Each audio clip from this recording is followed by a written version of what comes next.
రాజకీయాన్ని రొచ్చు చేశారన్నారు మీరు. అది నిజంగా రొచ్చు వీళ్ళు చేశారు.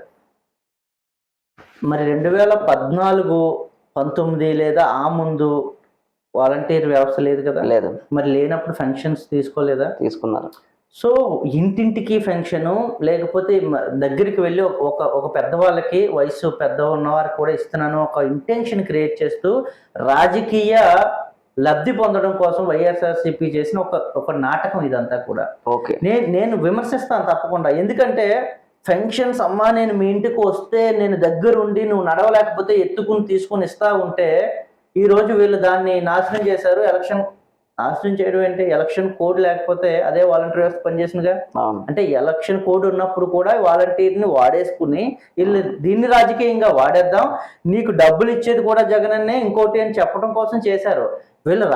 ప్రస్తుతానికైతే ఏ కొత్త పార్టీ వచ్చి వ్యవస్థను నాశనం చేస్తే అప్పుడు మనం మాట్లాడాలి.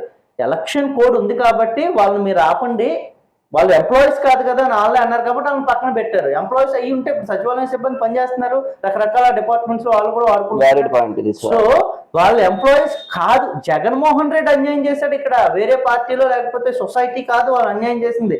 జగన్మోహన్ రెడ్డి ఎంప్లాయీస్ గా ఒక భ్రమ కల్పించి వీళ్ళందరినీ కూడా, పెద్దవాళ్ళని, ముసలి వాళ్ళని, పెన్షనర్స్ అందరినీ కూడా మోసం చేసి, అరే ఇప్పుడు మీరు ఎంప్లాయీస్ కాదు బయటకు పోండి అని చెప్పింది జగన్మోహన్ రెడ్డి అంటాను నేను. ఓకే. సో అందువల్ల వాళ్ళు మోసపోయి, అరే ఎవరు మా ఇంటి పక్క అయినా అబ్బాయి ఎవడో ఇచ్చేవాడు, అలాగ వీళ్ళని క్రియేట్ చేసి జగన్మోహన్ రెడ్డి ఇప్పుడు చేతులు ఎత్తేస్తే వీళ్ళు చేసిన వెధవ పనులకి ఇప్పుడు ఎన్నికల కమిషన్ టీంని సెట్ చేసుకుని కొన్ని కష్టాలు పడి ఇవ్వాల్సి వస్తుంది అంతే తప్ప